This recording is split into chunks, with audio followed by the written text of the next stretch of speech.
Literature, that is NCERT Tulip Series, Class 7th, and the second chapter is लल देद। आज हम लल देद chapter के बारे में पढ़ेंगे। लल देद का जन्म 1320 को हुआ था और इनकी डेथ जो है 1392 को हुई थी। ये 14th सेंचुरी की 14वीं शताब्दी की एक कवित्री थी। इनका जन्म पुलवामा में पामपोर के नज़दीक पदमपुर में हुआ था। इन्हें बहुत से नामों से जाना जाता था, जैसे लाला, लल अरीफ़ा, मैं लाल दीदी, ललेश्वरी, लाल जोगेश्वरी, लाला द ग्रेट, इन नामों से जाना जाता था। She is the most respected and renowned women saint poet Kashmir. ये बहुत ही सम्मानित और प्रसिद्ध औरत थी, वीमेन थी, संत पोइट थी।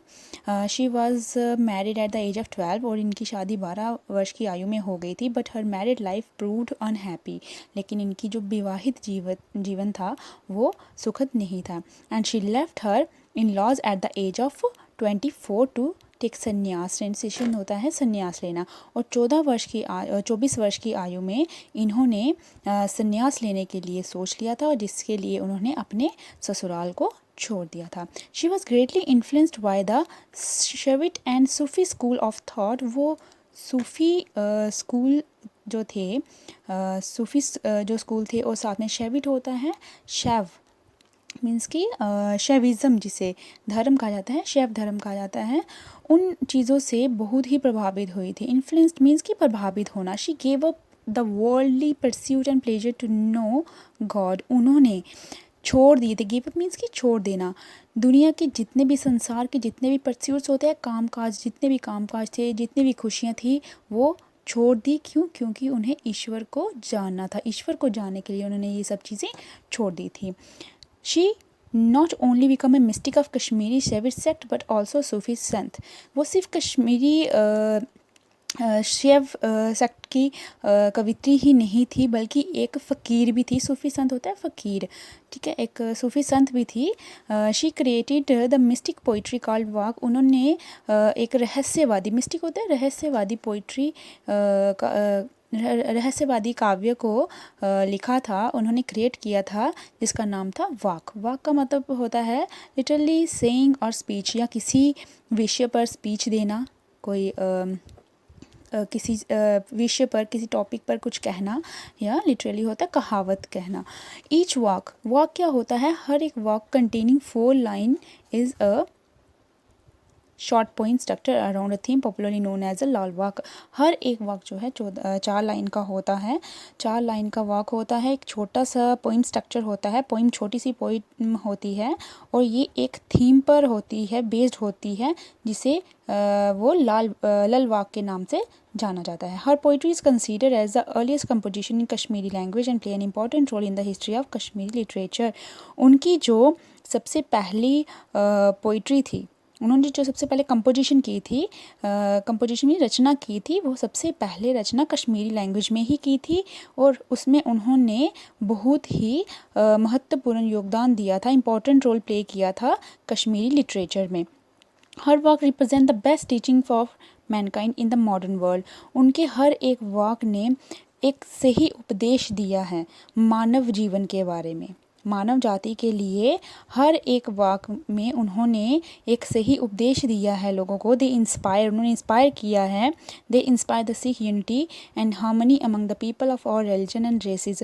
उन्होंने लोगों को इंस्पायर किया हुआ है, किसके लिए? एकता के लिए। हार्मनी, यूनिटी होती है एकता, हार्मनी हो गई कि उनमें तालमेल को बनाए रखने के लिए, लोगों में आपस में तालमेल को बनाए रखने के लिए उन्होंने ये इंस्पिरेशन वर्क्स लिखे हुए हैं, हर धर्म और हर जाति के लोगों के लिए। These works describe the relationship between man and God and deepest urge of the human soul. ये जो वर्क हैं, इनके जो वाक हैं, वो डिस्क्राइब करते हैं, हमें बताते हैं इंसान और ईश्वर के बीच के रिलेशन के बारे में बताते हैं।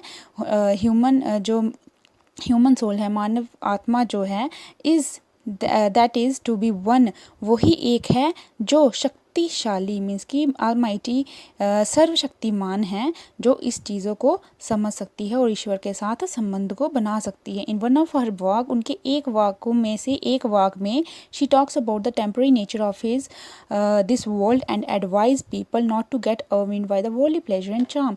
उनके वाकों में एक वाक में उन्होंने लिखा है, बताया है कि जो जितनी भी हमारी अस्थाई जो कुदरती या प्राकृति इस संसार की जितनी भी चीज़ें हैं उनमें हमें वशीभूत होकर नहीं रहना चाहिए।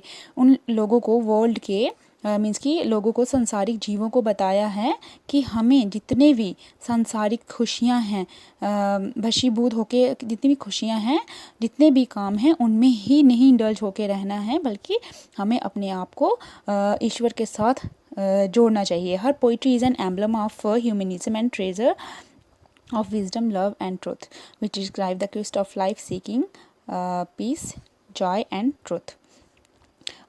हर पोइट्रीज उनकी जो पोइट्री है वो प्रतीक है किसका? मानववाद का। ह्यूमनिज्म होता है मानववाद, एंड ट्रेजर और विजडम बुद्धि का, प्यार का और सच्चाई का एक खजाना है। उनकी जो पोइट्रीज है, उनके काव्य जो हैं वो प्रतीक है मानववाद का, बुद्धि का, प्यार का और सच्चाई का वो खजाना है, विच डिस्क्राइब करते हैं, जिसमें कि उन्होंने डिस्क्राइब किया है the quest of life seeking peace, शांति, खुशी और सच्चाई को जीवन में खोजने के लिए उन्होंने कहा है। It reveals the real essence of religion. उन्होंने एक सही वास्तविक, रियल होता है सही तरीके से, वास्तविक तरीके से धर्म को समझने के लिए, धर्म के तत्वों को समझने के लिए बात कही है अपने काव्यों में। Lal Ded has greatly influenced by Sheikh Nooruddin Wali, the famous Kashmiri poet saint known for his great poetry. Lal Ded जो हैं बहुत ही प्रभावित किया था, लल देद ने बहुत प्रभावित किया किसको?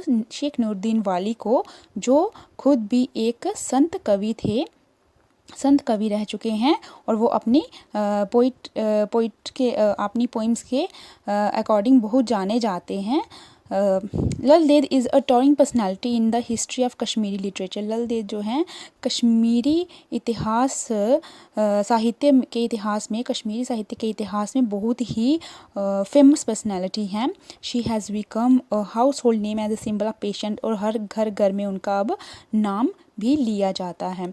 She continues to grow popular even after the death, as she is the mouthpiece of great idol of life. वो आफ्टर डेथ, मरने के बाद भी उनकी जो पॉपुलैरिटी है वो कंटिन्यू बढ़ती ही जा रही थी, वो बढ़ती ही जा रही थी, क्योंकि वो क्या थी? आदर्शों का, बहुत ही बड़े आदर्शों की प्रवक्ता बन चुकी थी।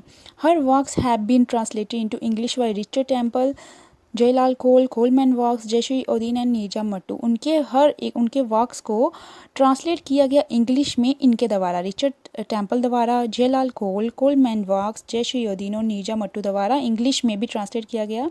और solo play in English, Hindi and Kashmiri title लल देद बेस्ड ऑन हर लाइफ। और इनका जो सोलो प्ले हुआ था जिसका टाइटल था लल देद, इसे इंग्लिश में, हिंदी में और कश्मीरी में एक सोलो प्ले बनाया। सोलो मीन्स कि एक अकेला, सिंगल जिसे बोलते हैं, एक अकेला प्ले बनाया गया था, जो कि लल देद, जो कि उनके लाइफ पर ही आधारित था, हैज़ बीन, और उसको परफॉर्म्ड किया था मीता वशिष्ठ ने ऑल ओवर इंडिया में।